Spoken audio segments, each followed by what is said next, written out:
Bonjour tout le monde, je vais poursuivre sur l'octroi de la ville de Thiers. L'octroi donc qui n'existe plus depuis 1948.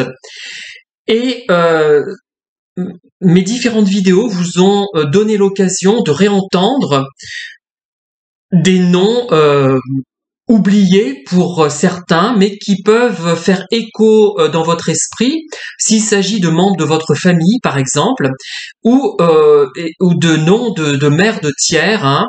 On a cité Monsieur Darro du Lac, Monsieur Cerisier, Monsieur Guillemin-Bétan, Monsieur Sauzède, Monsieur Barnérias, Monsieur Adévapeuf. Je crois que c'est à peu près tous ceux dont j'ai évoqué brièvement une action par rapport donc à l'octroi de Thiers, mais c'est important de rappeler tout ça parce que c'est l'histoire en fait, hein, c'est qu'elle soit petite ou grande. D'ailleurs, je sais pas dans quelle case on peut la faire entrer. Et cette fois, je vais vous parler. Donc on était monté jusqu'en 1975, hein, 67, 68, 70, 75, et maintenant on va redescendre au début du XXe siècle, en 1902, avec la délimitation du périmètre de l'octroi de Thiers. Vous savez qu'il y avait différents bureaux. Alors, je n'ai pas encore en tête l'intégralité des bureaux. Le seul bureau dont il subsiste, à ma connaissance du moins, quelque chose de concret sur le terrain, c'est le bureau d'Escoutou vers le Moutier. Voilà. Vous pouvez aller voir donc la borne, la jolie borne qui reste, hein, qui ne devait gêner personne et qui de ce fait n'a pas été ôtée. Je pense que c'est pour ça. Alors, cette délimitation est précisée le 24 janvier 1902. Elle se réfère aux articles 20 et 21 de la loi du 28 avril 1816 et l'article 5 de la loi du 25 mars 1872 sur les droits d'entrée concernant les communes de 4000 habitants et plus. La décision ministérielle du 6 mai 1846, rappelée par les circulaires de la Direction générale des contributions indirectes du 13 mars 1891, heureusement que j'ai mon document sous les yeux, hein, du 22 août 1892, du 7 mars 1896, du 4 mars 1901, du 31 décembre 1901 et du 8 janvier 1902, disent que l'on doit considérer comme agglomérée la population rassemblée dans des maisons contiguës ou réunies entre elles par des parcs, jardins, vergers, chantiers ou autres enclos de ce genre, lors même que ces habitants ou enclos seraient séparés l'un de l'autre par un fossé, un ruisseau, une promenade. Ah ben c'était laborieux toutes ces dates, hein. Mais j'aime bien donner tous ces détails, j'aime bien. Et à force de les répéter, on finit par le savoir par cœur, ce qui fait que des choses que j'ai appris par cœur quand j'étais gamin ou pour les examens à l'université ou en classe, je les ressors maintenant. Et quand je serai en maison de retraite à moitié gâteux, je vais ressortir des phrases en espagnol ou de mes cours de physio de licence, enfin, etc. Ça sera quelque chose, hein. Alors, l'octroi, il est délimité au nord-est du milieu du regard épuratoire des conduites d'eau, situé sur l'ancienne rue de Saint-Rémy, au-dessus des Ors. Oui. Bon, rue des Ors, donc c'est une rue célèbre, si je puis dire, à Thiers, qui passe pas très loin de chez moi. Donc j'ai un mur, nous avons un mur plutôt qui donne sur la partie basse de la rue des Ors et l'autre partie sur l'avenue Étienne Guillemin.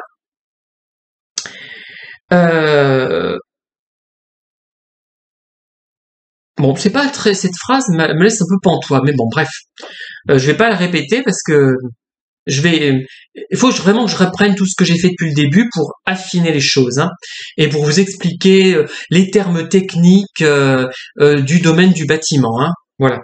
Alors, liste des bureaux, voilà. Alors, à ce moment-là, en 1902, il y avait les bureaux suivants. Le bureau de la gare. Alors, j'ai parlé de gare SNCF parce que c'est actuellement la gare SNCF, mais ça n'a pas toujours été la gare SNCF. On voit que je suis pas historien, hein, et que je m'intéresse aux choses, mais de façon un peu naïve. Alors, il y a ensuite le bureau de Lyon, dont on a déjà parlé. Le bureau de Paris, alors je pourrais pas vous dire où il est, il me semble qu'il est vers comment dire, le petit casino, quand on descend l'avenue de la Gare, il y a un petit magasin casino, il est un peu par là, dans ce coin-là, un peu sur la route qui descend. Mais il faudra que je sois plus précis, dans une autre vidéo. Donc, bureau de la Gare, je récapitule, bureau de Lyon, bureau de Paris, bureau du Cordon, qui est avant certainement un petit peu le bureau de Lyon, je pense, bureau de Brousse, qui est pas très loin de chez moi, me semble-t-il, mais je veux pas dire de bêtises, un peu plus haut, mais encore une fois, je ne dis pas de bêtises, je préfère attendre d'en savoir plus. Le bureau de Clermont, probablement vers la route de Clermont. Le bureau d'Escoutou, alors là, au moins, je le situe sans problème, celui-là. Alors, il y a certainement, donc il y a eu d'autres bureaux qui ne sont pas notés sur la carte, et cette carte, il faudra que je la réanalyse, et je vous en parlerai plus précisément, ce plan qui répertorie les bureaux et qui permet de les situer au moins approximativement. Alors, voilà tout ce que j'ai à vous dire pour l'instant sur ce périmètre. Alors maintenant, je vais vous parler de l'entretien des barrières de 1899 à 1903. Alors j'ai l'air de sauter du coq à l'âne, mais en fait je suis les cartons d'archives et les documents qui étaient rangés. J'ai suivi dans l'ordre finalement.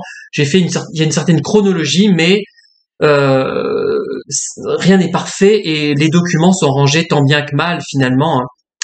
Alors, il y a des documents qui concernent donc l'entretien de ces bureaux pour l'année 1899, 1900, 1901, 1902 et 1903. Alors, il y a en 1899 des travaux qui sont faits notamment sur la barrière d'Escoutou alors là, ça va peut-être vous intéresser, même ceux qui ne s'intéressent pas à l'octroi vont peut-être prêter une oreille attentive, par Monsieur Deval, qui est maçon et qui s'occupe aussi de toiture et de dallage en ciment. Voilà, pour la barrière d'Escoutou, pour un prix de 5 francs 32. Mais les données ne sont pas extrêmement claires. Je reviendrai certainement là-dessus, je serai obligé de relire ces documents. Alors pour 1901, il y a des travaux essentiellement sur la barrière du Moutier, sur la barrière de Bourges et du Limandon, sur la barrière de Vichy et sur la barrière de Clermont et Maringues. Alors sur la barrière du Moutier, il y a beaucoup de travaux. Par la barrière, j'ai une grosse bêtise sur la bascule du Moutier. La bascule du Moutier, pas sur la barrière du Moutier, sur la bascule du Moutier, mais ça concerne indirectement la barrière, et les travaux ont été faits par Monsieur Ribulet. J'espère ne pas avoir écorché son nom, dites-le moi si je l'ai fait, ça s'écrit Ribiulet à ma connaissance, et Poéris. Alors apparemment ce sont des maçons. Monsieur Poéris est un maçon. Monsieur Ostancias, aussi sur la bascule du Moutier, qui est charpentier. Monsieur Méal, qui s'est occupé de la couverture de la bascule du Moutier, et qui fait aussi la zinguerie, Monsieur Méal. Les couvreurs sont zingueurs, effectivement, généralement. Mais comme je ne suis pas un grand connaisseur dans le bâtiment, vous excuserez les erreurs que je peux commettre. Alors, sur la barrière de Bourges, il y a eu des travaux aussi, et celle de Limandon par Monsieur Chastel, qui est serrurier. Alors sur les barrières, sur la bascule du Moutier, le 30 avril ça coûtait 300 francs, le 3 mai 300 francs, le 3 mai 300 francs, le 1er juillet 300 francs, le 16 août 200 francs. Ah, c'est une sorte de forfait ça ou quoi? Et sur la barrière de Bourges et du Limandon, ça coûtait, par Monsieur Chastel, qui est serrurier, ça coûtait 227 francs 50. La barrière de Vichy, c'est toujours Monsieur Chastel, qui est serrurier, ça coûtait 240 francs 55. Et la barrière de Clermont et Maringues, c'est Monsieur Grégoire. Alors, ça coûtait 300 francs, mais je ne sais pas exactement ce qu'il a fait, ce Monsieur Grégoire. Donc, voilà, j'en reste là pour cette fois. La prochaine fois, je vous parlerai de ce qui s'est passé et des coûts et et des ouvriers des entreprises qui sont intervenus en 1902. Voilà, merci de m'avoir écouté, à très bientôt pour de nouvelles vidéos. Bonne soirée.